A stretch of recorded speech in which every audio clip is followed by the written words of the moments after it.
ஒவ்வொரு வீட்ல குழந்தைக்குதுப்பா. அவங்க எல்லாம் மனசை சிதறவங்க. இதுக்கு தீர்வு கொடுங்க.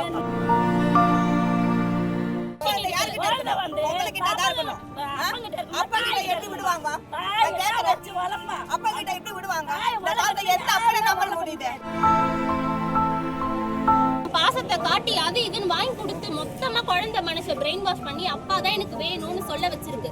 அப்பா எனக்கு வேணும்னு சொல்லி அந்த குழந்தையே தான் போயிருக்கு, நம்பி இருந்திருக்கு.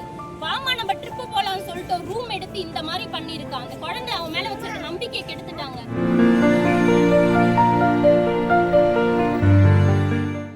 தான் பெற்ற மகளையே கொடூரமாக கழுத்தில் கத்தியை வைத்து கிழித்து கொலை செய்த கொடூர தந்தை தானும் தற்கொலை செய்து கொள்ளும் எண்ணத்தோடு கைகளிலும் கழுத்திலும் லேசான காயங்களோடு மருத்துவமனையில் அனுமதி.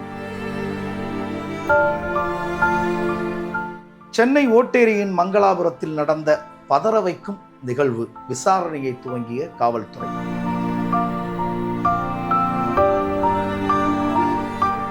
விசாரணையின் போக்கு என்ன, வழக்கின் நிஜத்தன்மை என்ன, வாருங்கள் அலசுவோம்.